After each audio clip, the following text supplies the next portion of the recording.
Boa tarde, pessoal. Vamos começar aqui mais uma aula de química dessa semana. Mais uma aula de química, né, da Duena. E hoje o tema é equilíbrio químico.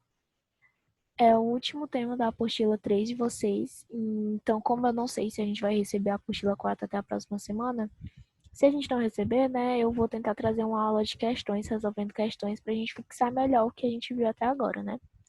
Aqui são os tópicos da aula de hoje, algumas noções básicas sobre o equilíbrio químico, a constante de equilíbrio, relações de Kp e Kc, o grau de equilíbrio e dois exercícios de fixação que eu tirei da apostila de vocês, que eu acho que resumem bem a aula de hoje. Começando aqui, antes da gente falar o que é o equilíbrio químico em si, a gente precisa relembrar o que é uma reação reversível.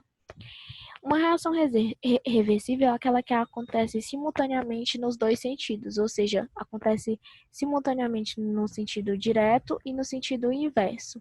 E como seria isso? Ao mesmo tempo que a gente tem os reagentes aqui A e B se transformando em C e D, vai chegar em um momento que depois de formados, os produtos, né, C e D, vão passar a agir como reagentes, se transformando novamente em A e B.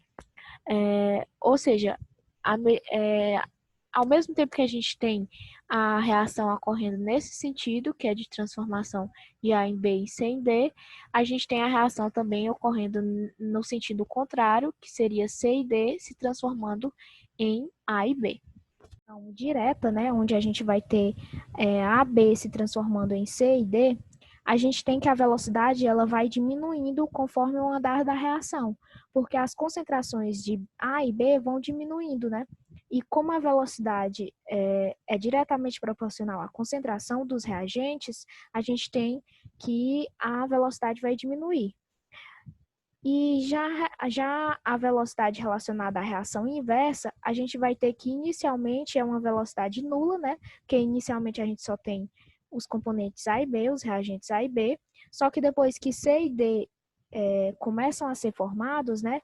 A velocidade da reação inversa, ela vai aumentar, porque as concentrações de C e D estão aumentando. E o que seria o equilíbrio químico, então? O equilíbrio químico é o momento em que as velocidades da reação direta e da reação inversa elas vão se igualar. E como que isso vai acontecer? Vai ser naquele momento onde cada transformação dos componentes A e B, né, segundo aquela reação genérica que a gente tinha dado agora há pouco, em que cada transformação de A e B em C e D é compensada por uma transformação de C e D em A e B. E nesse momento, as concentrações dos componentes também vão se tornar constantes, elas não vão mais mudar, né? E também esse equilíbrio químico ele pode acontecer de duas formas, tanto de uma forma homogênea, quando todos os componentes da reação estão na mesma fase, quanto de forma heterogênea, quando os componentes estão em fases distintas. E como que a gente pode ver isso nos gráficos, né? Mostre-me imagens. No gráfico de velocidade, a gente vai ter que a velocidade da reação direta, né, que está aqui representada por V2, ela vai iniciar alta, porque inicialmente a gente só tem esses reagentes, né, os reagentes A e B, segundo aquela reação genérica que a gente mostrou lá atrás. Só que à medida que eles vão sendo consumidos, a concentração deles vai diminuindo e a velocidade da reação direta também vai diminuindo. Já a velocidade da reação inversa, que está aqui representada pelo V1, ela é inicialmente zero, né? Porque a gente não tem os produtos formados para eles agirem como reagentes na reação inversa. E à medida que a concentração deles vai aumentando, a velocidade da reação inversa, ela também aumenta. E nesse ponto aqui, onde a gente tem que essas duas velocidades se igualam, é o ponto do equilíbrio químico, né? Nesse tempo aqui. E a partir de aí, elas seguem iguais, né? E a gente pode ver bem ilustrado como funciona o equilíbrio químico aqui nesse GIF, né? Onde a gente tem esse bebezinho subindo a escada, né? Essa escada rolante, só que a escada rolante está descendo, né? E como ele está subindo na mesma velocidade que a escada rolante está descendo, né? Aparentemente é como se ele estivesse parado. Ele está parado em um canto só, né? Ele não vai nem para cima e nem para baixo. E é exatamente como funciona uma reação em equilíbrio químico, porque por mais que a reação pareça estar imóvel, né? Ela não está. O que acontece é que as velocidades da reação direta, né, e a velocidade da reação inversa, elas se igualam e dão essa impressão de estabilidade, que é um chamado de equilíbrio dinâmico. Só que, na verdade, as reações continuam acontecendo.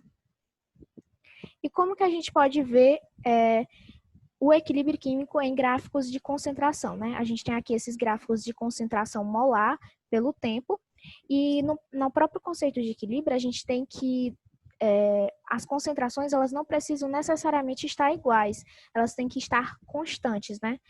Mas, então, por isso que a gente pode ver os gráficos de equilíbrio químico em relação à concentração dessas três formas. Nesse primeiro aqui, ó, que tem esse aqui, né? Ele é bem semelhante ao gráfico de velocidade. Mas por quê? Porque nessas condições, o equilíbrio foi alcançado no momento onde a gente tem os componentes, as concentrações dos componentes A e B, A e ou B, né? Igual às concentrações do componente C e D. Então, é por isso que tem essa aparência aqui, o gráfico, né? Porque é no momento em que as concentrações deles se igualam, foi o momento em que foi atingido o equilíbrio químico. Mas, novamente, para que haja o equilíbrio, não precisam que essas concentrações se igualem, precisam que elas fiquem constantes. Só que aqui coincidiu, né? No momento que elas ficaram constantes, foi o momento também que elas se igualaram. Já nesse outro gráfico aqui, a gente pode ver que o equilíbrio ele é atingido no momento em que tem mais concentrações de A e B do que concentração de C e D. Só que dá para ver que as concentrações estão constantes. Então, mais uma vez, nos gráficos de equilíbrio químico relacionado à concentração, o equilíbrio ele é atingido no momento em que as concentrações ficam constantes, nesse tempo T aqui, ó, onde você pode ver que as retas depois dele seguem paralelas, né?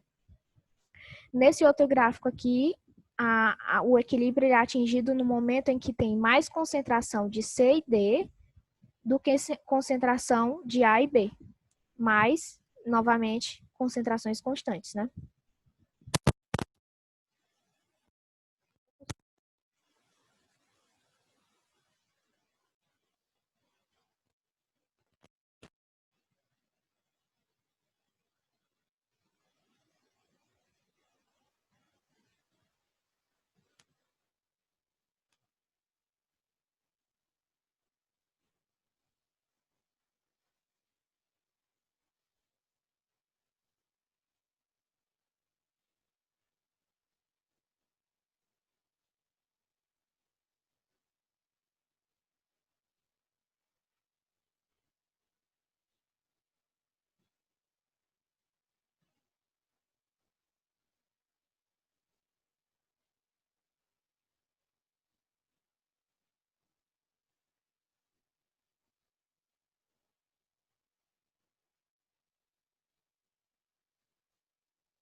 Vai ter essa expressão aqui, né?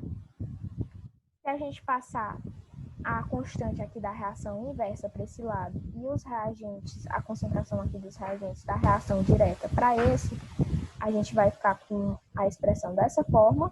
E essa fração aqui da constante da reação direta sobre a constante da reação inversa é exatamente o nosso Kc, que é a constante de equilíbrio.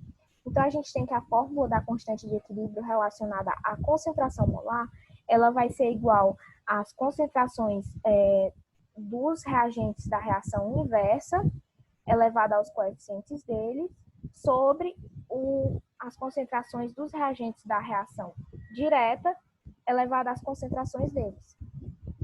Só que, e nessa fórmula não entram componentes sólidos, líquidos puros e nem solventes envolvidos na reação. A constante de equilíbrio, ela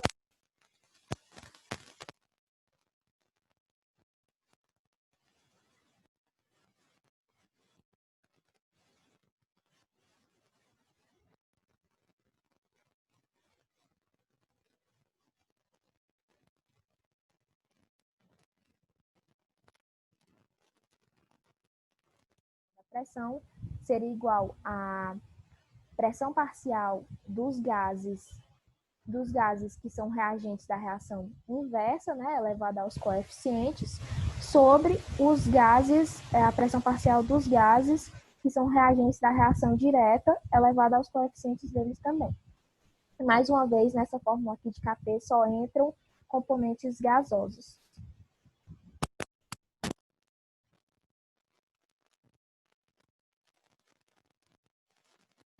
A pressão e Kc, que é a constante relacionada à concentração, pode fazer uma relação entre essas duas constantes.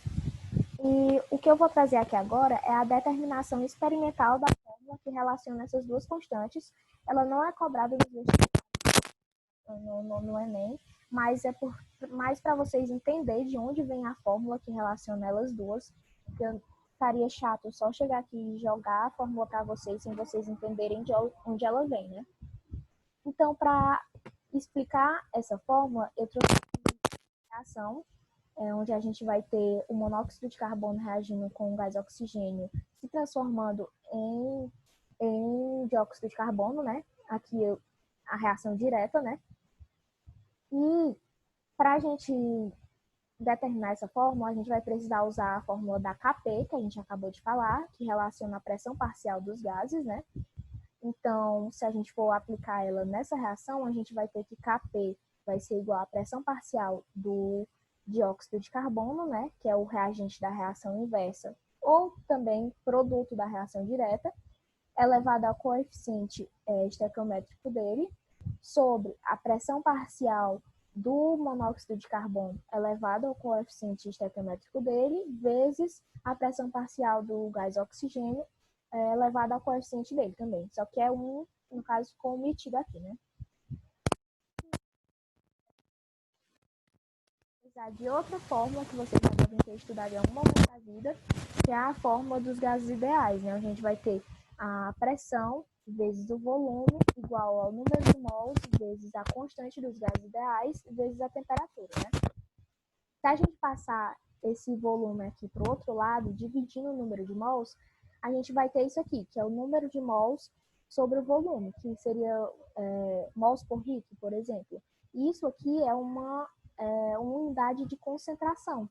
Então, a gente tem que a pressão de um gás, ela pode ser dada pela concentração dele, vezes a constante, né? Vezes a temperatura.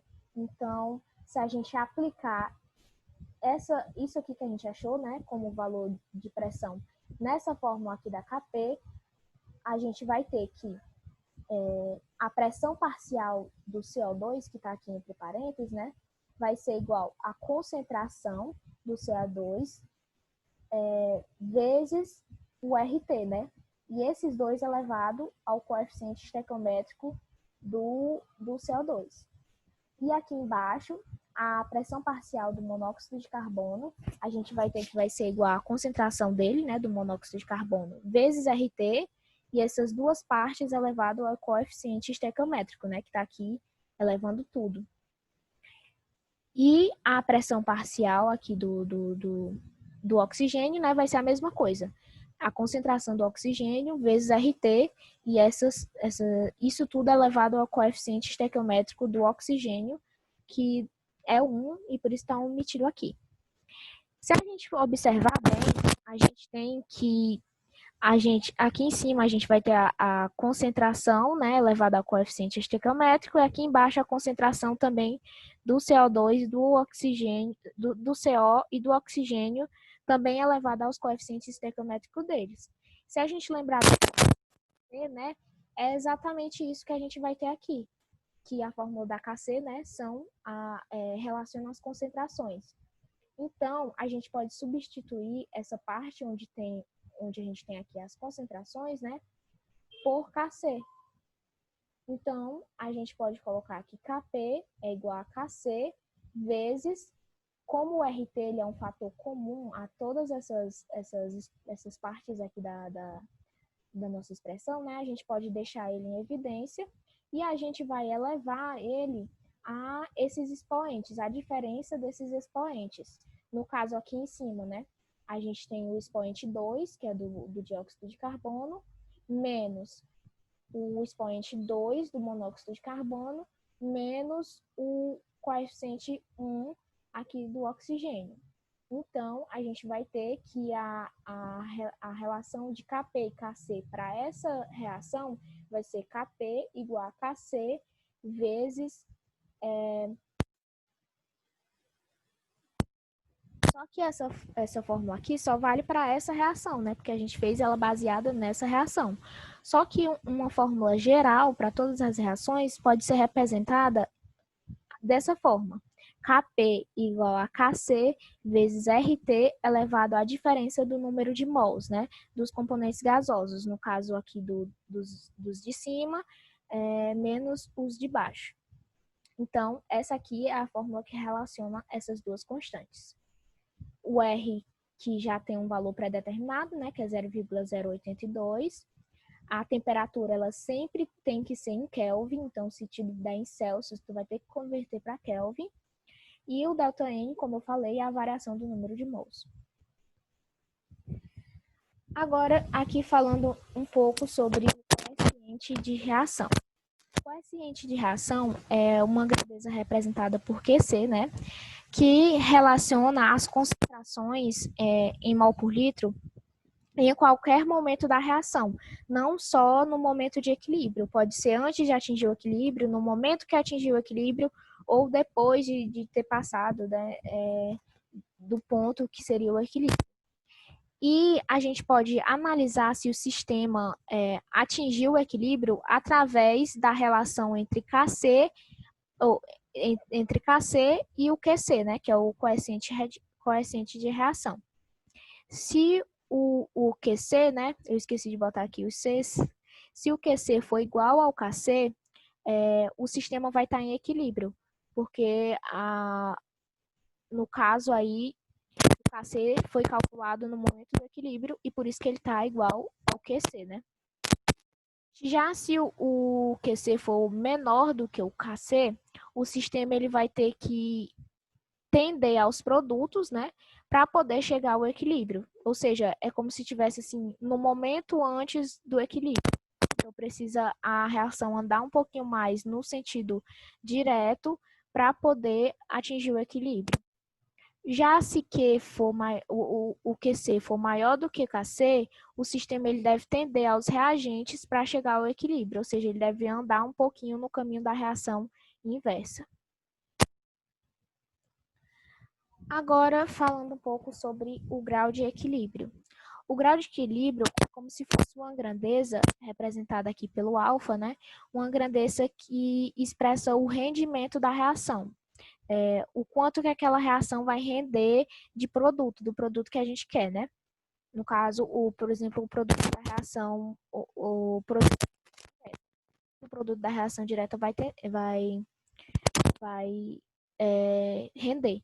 E esse grau de equilíbrio ele é calculado igual ao o número de mols que reagiram até o equilíbrio sobre o número de mols inicial.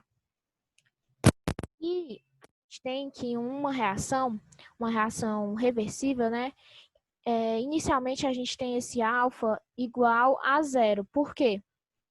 Porque a gente não tem a gente naquele momento só tem o reagente, então nenhum mol do reagente ainda reagiu para formar produto, então inicialmente esse alfa é zero, porque aqui no caso inicial seria zero, né? Zero dividido para qualquer coisa é zero. Só que à medida que o reagente ele vai sendo consumido, à medida que a reação continua, né, o reagente vai sendo consumido até atingir o equilíbrio, né, o equilíbrio químico.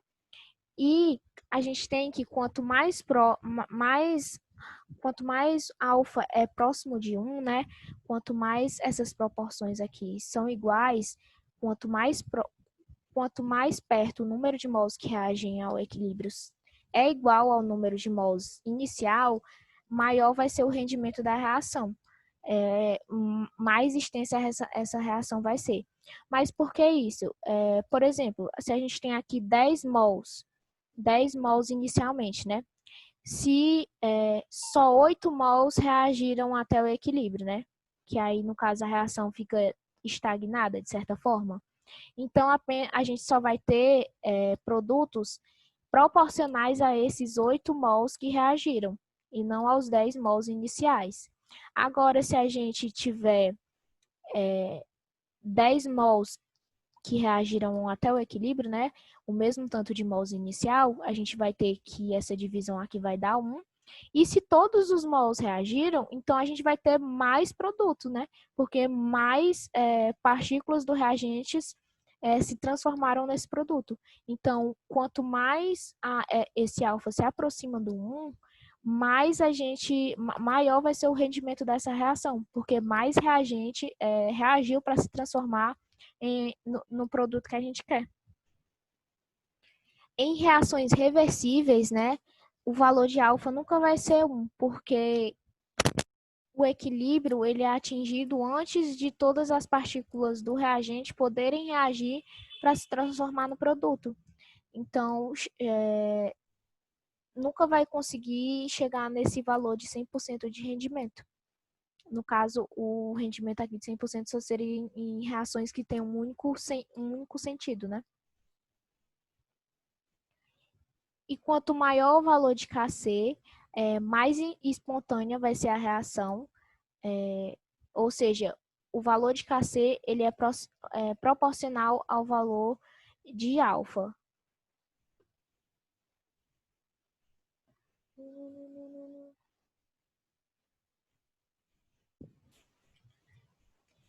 E por que que a reação ela é mais espontânea quando o Kc é maior? Porque quando o Kc é alto, é como se a reação tivesse mais tendência a se processar no sentido direto. Então, ela seria mais espontânea, né? Aconteceria com mais facilidade. Aqui a gente tem uma tabela relacionando o rendimento da reação com o Kc e o alfa, né? Que é o grau de equilíbrio. Uma reação que tem baixo rendimento, ela não vai ser espontânea, ela vai ter pouco produto, né? Porque ela vai ter tendência a se processar mais no sentido inverso do que no sentido direto. Vai ter baixo alfa, ou seja, poucos números de mols vão reagir até chegar ao equilíbrio. O equilíbrio ele é atingido, digamos assim, muito rápido. Então, o Kc vai ser quase zero. Já uma reação que tem um alto rendimento, ela vai ser muito espontânea, vai ter muito produto, porque ela vai tendência a se processar naquele sentido que a gente quer, né? Ela vai ter um alto grau de equilíbrio, muitos mols do reagente vão reagir até chegar a esse equilíbrio, né? E o Kc é grande, como a gente viu, que Kc é proporcional ao grau de equilíbrio. Agora, eu trouxe aqui duas questões da apostila de vocês. E eu vou começar aqui com essa, que é uma questão da PUC, né? O gás incolor N2O4 foi aprisionado em um frasco fechado sobre temperatura constante. Em seguida, observou-se o aparecimento de uma coloração castanha no interior do tubo, atribuída à reação de dissociação do NO2O4 com a formação do gás NO2. Então, a gente tem aqui a reação, né? Que é reversível, se processa no sentido direto e no sentido inverso. E ele quer que a gente analise esse gráfico, onde a gente tem as concentrações e o tempo, e analise as afirmações que vão ser feitas a seguir. Nessa primeira afirmação, a gente tem dizendo que, nas condições do experimento, a extensão da reação de dissociação é de 60%. Para a gente analisar esse item, a gente vai ter que pegar a formulazinha do grau de equilíbrio, né? Que é número de mols que reagem até o equilíbrio sobre o número de mols inicial. E ele quer que, no caso, a gente vai pegar aqui o N2O4, né? Que é o reagente da reação direta. E a gente tem que, no momento em que é atingido o equilíbrio, né? Mais ou menos por aqui assim, a concentração dele chegou a 0,04. Inicialmente, ele teria uma concentração de 0,10. E quanto desse reagente reagiu até chegar a esse equilíbrio? Não foi 0,04, foi a diferença entre esse 0,10 e o 0,04, porque foi tudo isso aqui que reagiu. E sobre o número de mols inicial, né, que é 0,10. Então, a gente tem que o grau de equilíbrio vai ser igual a 0,06, que é a diferença, né, sobre o 0,10. O grau de equilíbrio vai ser igual a 0,6, que é igual a 60%. Então, esse item aqui está correto. Analisando agora o segundo item, a gente tem que tem dizendo que nas condições do experimento, Kc é igual a 0,36 no sentido de formação do gás NO2, ou seja, no sentido da reação direta. Para a gente calcular Kc, a gente tem que saber qual a concentração desses componentes no momento em que foi atingido o equilíbrio.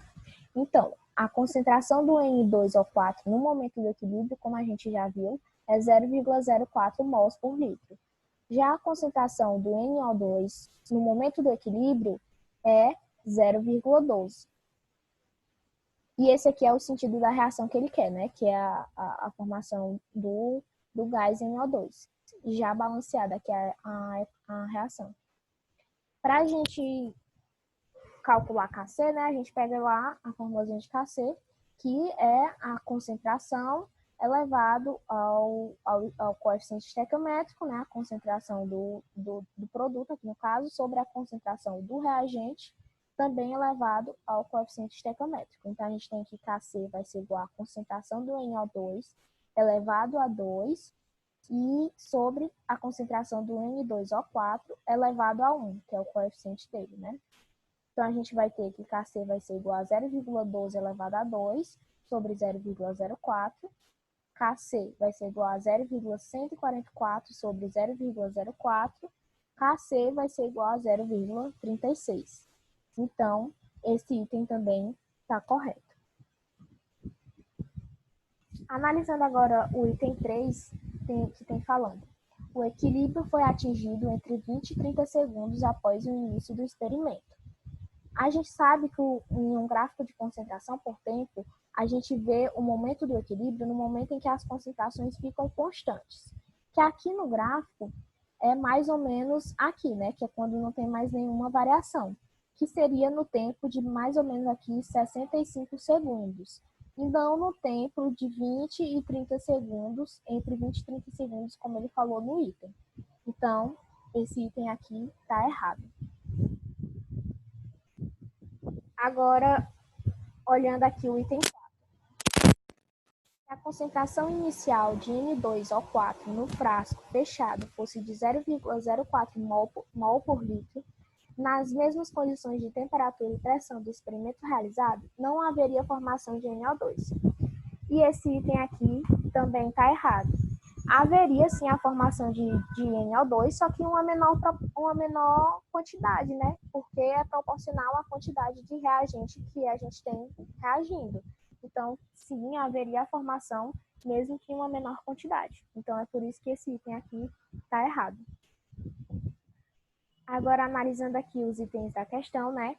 A gente tem que as afirmativas 1 e 2 estão certas e as afirmativas 3 e 4 estão erradas.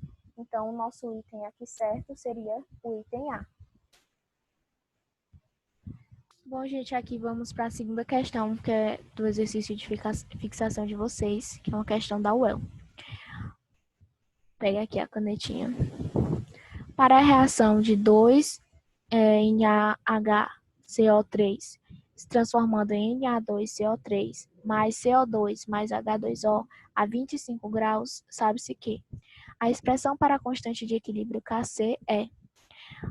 A gente lembra que a fórmula de Kc ela relaciona as concentrações dos produtos, né, da reação direta sobre a concentração dos reagentes e todos elevado aos coeficientes estequiométricos. Só que na fórmula de Kc não entra componentes sólidos, como eu tinha falado lá no começo.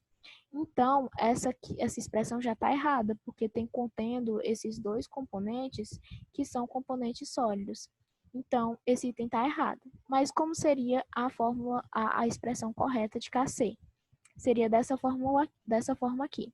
Kc igual à concentração do CO2 elevado a 1, né, que é o coeficiente dele, vezes a concentração do H2O elevado a 1, sobre 1, que está aqui só para ilustrar, porque esse aqui não entra, né? E é o único desse lado aqui dos reagentes. Então, a fórmula correta seria essa. Agora, o item B. A expressão para a constante de equilíbrio Kp é. A fórmula de Kp correlaciona as pressões parciais dos produtos, né, da reação direta sobre os reagentes, a pressão parcial dos reagentes, elevado também aos coeficientes estequiométricos. E na fórmula de Kp só entra componentes gasosos. Então, também está errado esse equilíbrio aqui, essa expressão aqui, porque tem esses dois componentes que são sólidos. Então, esse item está errado. Mas como seria a expressão de Kp correta? Seria Kp igual à pressão parcial do CO2 vezes a pressão parcial do H2O, que estão elevados aos coeficientes deles, que é 1, né? Sobre 1, que poderia estar omitido aqui, né? Mas só para mostrar que esse aqui também não entraria na expressão, né? Elas duas estão semelhantes, né? Só que Kc relaciona a concentração e Kp relaciona a pressão parcial. E o item C. A razão Kp-Kc é dada por 0,082 vezes 298 elevado a 2. Para a gente ver se esse item está correto, a gente tem que lembrar daquela formulazinha que relaciona Kp e Kc, que é essa aqui, né? Kp igual a Kc vezes Rt elevado a ΔN. E se a gente passar Kc para esse lado, a gente vai ter o que ele quer analisar no item, né? Que é a fração aqui, Kp-Kc. Kp sobre Kc é igual a Rt elevado a ΔN. A gente tem que o valor do R, né, ele é conhecido já. O valor de R é 0,082. E o T, que é a temperatura, ele deu a temperatura em graus Celsius. Só que a gente sabe que nessas fórmulas aqui, a temperatura tem que ser em Kelvin. Então, a gente tem que transformar a temperatura de Celsius para Kelvin. Para isso, a gente vai somar com 273, como está mostrado aqui, né? Então, a temperatura em Kelvin vai ser igual a 25 mais 273, que vai ser 298. Então, aplicando aqui na fórmula, a gente tem que a relação Kp-Kc vai ser igual a 0,82 vezes 298 elevado a 2. E da onde é esse 2? É a variação do número dos coeficientes aqui, né?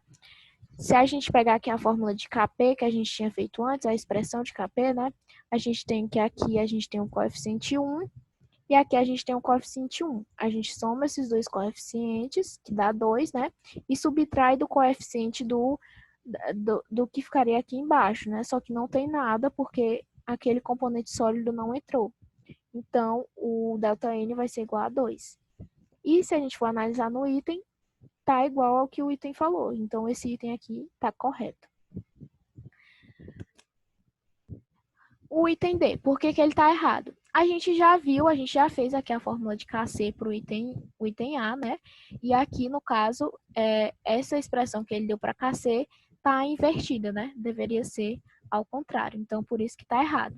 Da mesma forma, o item E também tá invertido. Então, por isso que ele também tá errado. Como a gente tinha feito aqui as expressões antes, né? Aqui são o gabarito dos outros exercícios de fixação que tem na apostila de vocês, caso vocês queiram fazer, já que não está disponível, né, o gabarito deles. E foi isso, gente. Muito obrigada. Bons estudos, bom fim de semana. Desculpe enviar assim sexta-feira à noite, mas é porque eu tive muitos problemas para gravar.